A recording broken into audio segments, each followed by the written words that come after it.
فاسألوا الذكر إن كنتم لا تعلمون۔ تو اے لوگو علم والوں سے پوچھو اگر تمہیں علم نہ ہو۔ صلوا علی الحبیب صلی اللہ علی محمد صلی اللہ علیہ وسلم۔ الحمدللہ رب العالمین والصلاة والسلام علی سید الانبیاء والمرسلین، اما بعد فاعوذ باللہ من الشیطان الرجیم، بسم اللہ الرحمن الرحیم۔ والذین اذا فعلوا فاحشة او ظلموا انفسهم ذکروا اللہ فاستغفروا لذنوبهم ومن یغفر الذنوب الا اللہ ولم یصروا علی ما فعلوا وهم یعلمون اولئک جزاؤہم مغفرۃ من ربہم وجنات تجری من تحتها الانہار خالدین فیہا ونعم اجر العاملین۔ اور وہ کہ جب کوئی بے حیائی یا اپنی جانوں پر ظلم کرے، اللہ کو یاد کر کے اپنے گناہوں کی معافی چاہیں، اور گناہ کون بخشے سوا اللہ کے، اور اپنے کیے پر جان بوجھ کر اڑ نہ جائیں، ایسوں کا بدلہ ان کے رب کی بخشش اور جنتیں ہیں جن کے نیچے نہریں رواں ہمیشہ ان میں رہیں، اور نیک لوگوں کا کیا ہی اچھا انعام ہے۔ پرہیزگاروں کے اوصاف کا سلسلہ چل رہا تھا۔ ان کا ایک مزید ایک وصف یہ بیان کیا گیا کہ اگر ان سے کوئی گناہ صغیرہ یا کبیرہ سرزد ہو جائے تو یہ اپنے گناہ پر اڑتے نہیں، اپنی غلطی پر اڑتے نہیں۔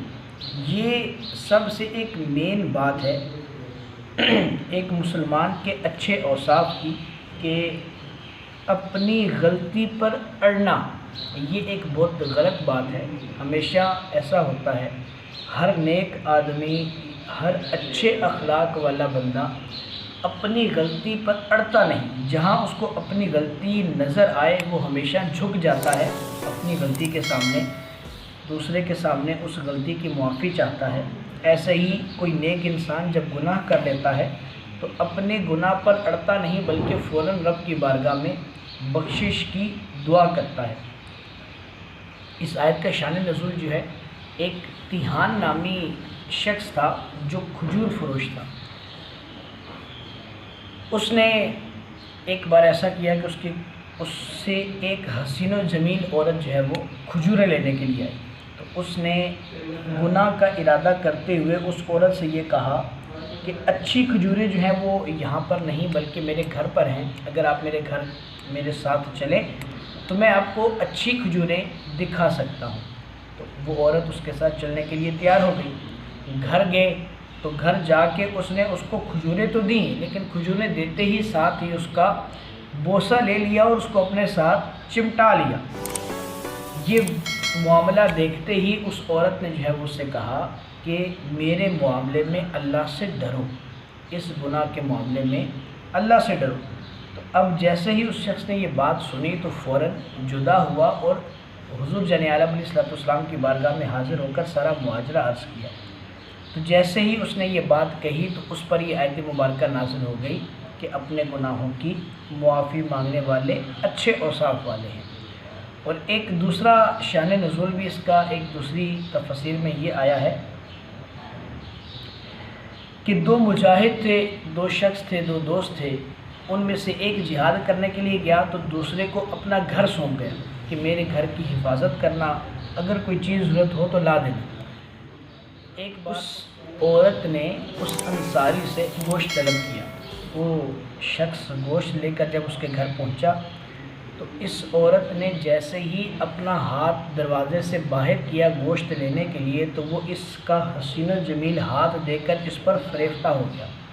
اس شخص نے، اس انصاری نے اس عورت کا ہاتھ پکڑا اور اس کو چوم لیا، لیکن جیسے ہی اس نے ایسی حرکت کی تو اس کو فوراً اپنے گناہ پر شرمندگی ہوئی وہ وہاں سے بھاگا اور پھر واپس اپنے شہر کی طرف نہیں آیا بلکہ جنگلوں بیابانوں میں نکل گیا، اپنے چہروں پر تماچے مارتا، اپنے سر پر خاک ڈالتا اور نہایت ہی تکلیف میں گھومتا رہتا، اس بات پر کہ اس نے اپنے دوست کے ساتھ بھی خیانت کی اور رب کریم کی بارگاہ میں گناہ بھی کیا۔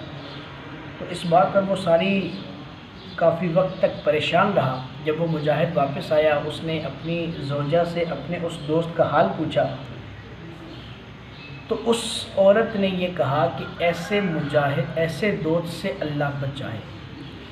اب وہ شخص جو ہے وہ اپنے دوست کو ڈھونڈنے کے لیے نکلا، اس کو کسی نے بتایا کہ وہ فلاں جنگل میں پاگلوں کی طرح گھومتا رہتا ہے۔ وہ شخص وہاں پر پہنچا اور اس کو پکڑا اور پکڑ کر پیارے محبوب علیہ الصلوۃ والسلام کی بارگاہ میں لایا تو اس کے حق میں یہ آیات اتری، یعنی اس آیت کے یہ دونوں شان نزول ہیں، ان میں سے کوئی بھی ایک اس کا شان نزول ہو سکتا ہے۔ اللہ تبارک و تعالی ہمیں گناہ سے محفوظ فرمائے۔